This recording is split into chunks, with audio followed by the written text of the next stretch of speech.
हरे कृष्णा, राधे राधे। आप सभी कृष्ण भक्तों पर ठाकुर जी की कृपा सदैव बनी रहे। लोभ एक इंसान से क्या क्या करवा देता है। एक बार एक बालक काशी से पढ़ के आया, खूब विद्वान बन के आया। अपने पिताजी के पास आकर बोला, पिताजी मैं सब कुछ पढ़ के आया हूँ, आप जहाँ से चाहो आप कुछ भी पूछ लो। पिताजी ने कहा कि पाप के बाप का नाम बताओ। पाप के बाप का नाम नहीं बता पाया। बोला, पिताजी ये नहीं पढ़ाया गुरुजी ने। तो बोले, ढूंढ के आओ, कौन है पाप के बाप। बालक निकल पड़ा ढूंढने के लिए। तभी 2-3 दिन निकल गए, कहीं से कोई उत्तर नहीं मिल पा रहा था कि पाप के बाप का नाम कौन है। तभी एक घर के आगे गया, गाय माता खड़ी थी, तुलसी का पौधा लगा था। बालक ने सोचा कि ये किसी वैष्णव का घर है। 2-3 दिन हो गए थे, कुछ खाया नहीं, कुछ पिया नहीं, तो यहाँ पर मैं कुछ पा लेता हूँ। उस घर में जैसे ही प्रवेश किया, वो किसी वैष्णव का घर नहीं, वो एक वेश्या का घर था। तो वेश्या ने जैसे ही बालक को देखा, ब्राह्मण बालक, तिलक लगाए, शिखा रखी है, धोती पहन करके, तुरंत वैश्या आई जल का पात्र लेकर। महाराज जल पान कीजिए। ब्राह्मण तुरंत जल लिया और जलपान किया। ये घर मुझे लगता है कि किसी वैष्णव का है। गोबर का चौका लगा है, बाहर गैया है, तुलसी का पौधा लगा हुआ है, आप निश्चित कोई वैष्णव ही हैं। तो वेश्या बोली, मैं वैष्णव का तो पता नहीं कि मैं हूँ कि नहीं हूँ, पर मैं एक नगर वेश्या जरूर हूँ। जैसे ही कहा नगर वेश्या हूँ, ब्राह्मण बालक तो तुरंत बाहर गया, अपने पेट में हाथ लगाने लगा, पानी निकालने लगा बाहर। वेश्या बोली, क्या कर रहे हैं आप।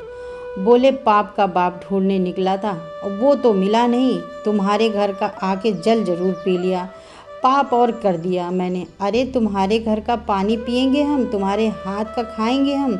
जैसे सुना कि पाप के बाप को खोजने निकले थे, वेश्या ने मन में सोचा, ज़्यादा दूर नहीं जाने दूंगी, यही मिलाती हूँ पाप के बाप को। अब भगवान जल तो पी ही लिया है, पाप तो हो ही गया है आपसे। अब आपको जाना पड़ेगा, नदी स्नान करना पड़ेगा, अन्न दान करना पड़ेगा, ब्राह्मणों को भोजन कराना पड़ेगा, गौ दान करना पड़ेगा, तभी आप शुद्ध होंगे। ब्राह्मण बोले, और नहीं तो क्या, ये सब तो करना पड़ेगा, तभी मैं शुद्ध होऊंगा। तो जब आपसे पाप हो ही गया है महाराज, तो थोड़ा और कर लीजिए। मतलब बोले कि पानी तो पी ही लिया है, तो प्रसाद भी पा लीजिए मेरे घर का, एक साथ कर लीजिएगा प्रायश्चित उसका। ब्राह्मण बालक तो क्रोध में हो गए, उनका चेहरा, तुम कह भी कैसे सकती हो कि मैं तुम्हारे घर का भोजन करूँगा। वेश्या बोली, कितने दिन हो गए हैं आप घर के बाहर निकले हैं, 3 दिन हो गए हैं। बोली, कुछ पाया। बोली, नहीं पाया। बोली, पाप के बाप का पता नहीं, कब मिले, परसों मिले, कब मिले, कब तक भूखे रहेंगे आप कुछ पा लीजिए, मैं कहीं और से पालूंगा, तेरे घर का नहीं पाऊंगा। इतने दिन से आप घूम रहे हैं, आपके पास धन भी नहीं होगा, मेरे घर का अगर आप प्रसाद पाएंगे तो मैं दक्षिणा में आपको 5 सोने की मोहरें प्रदान करूंगी। फिर आप प्रायश्चित तो आपको करना ही है, आप कर लेना, कम से कम 4 से 5 दिन आपके व्यवस्था तो हो ही जाएगी। स्वर्ण की मोहरें। बालक ने कहा, स्वर्ण की मोहरें, ठीक है, मैं पा तो लूँगा, लेकिन मैं अपने हाथ से बनाऊँगा, तुम्हारे हाथ से बना नहीं पाऊँगा। हाँ ठीक है, मैं आपको सीधा सामान दे देती हूँ, आप बना लेना, आटा चावल दाल सब रख दिया, गोबर से चौका लगा दिया। बोली, अब आप बना लीजिए। बालक ब्राह्मण जैसे ही बैठा बनाने के लिए, वेश्या आई आकर के बोली, मुझे बहुत कष्ट हो रहा है कि मैं देख नहीं पा रही हूँ कि आप मेरे सामने बैठ के अपने हाथों से बना रहे हैं।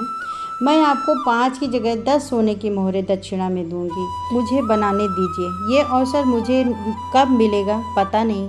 ठीक है, तुम बना लो, लेकिन गंगा जल से बनाना। ठीक है। प्रसाद बनाया, थाली में परोस दिया। ब्राह्मण जैसे ही भोजन के लिए बैठा, वेश्या ने कहा, यदि आपकी आज्ञा हो तो एक और आप मेरे हाथों से खाएंगे, मैं आपको खिलाऊं, अपने हाथों से तोड़कर खिलाऊं आपको। मुझ पर तो भूले भटके ही कृपा होगी आपकी।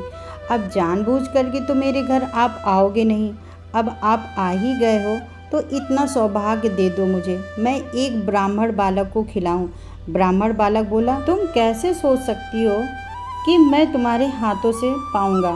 आप मेरे घर का पानी नहीं पी सकते थे, भोजन नहीं कर सकते थे, मेरे हाथों का बना नहीं खा सकते थे, ये सब तो हो ही गया है, तो मेरे हाथों से खा भी ले। ब्राह्मण बोला, बिल्कुल नहीं, मैं 15 सोने की मोहरें दूंगी दक्षिणा में, मेरे हाथों से आप पालो। ठीक है, एक और ही खिलाना। फिर मैं बाद में अपने हाथ से ही खाऊंगा। बोली ठीक है। एक कौर जैसे उठा के दिया, वेश्या ने कौर दे कर के एक हाथ घुमा कर दिया गाल पर। ब्राह्मण क्रोधित हुआ, क्या कर रही हो? बोली पाप के बाप से मिलवा रही हूँ आपको। पाप के बाप?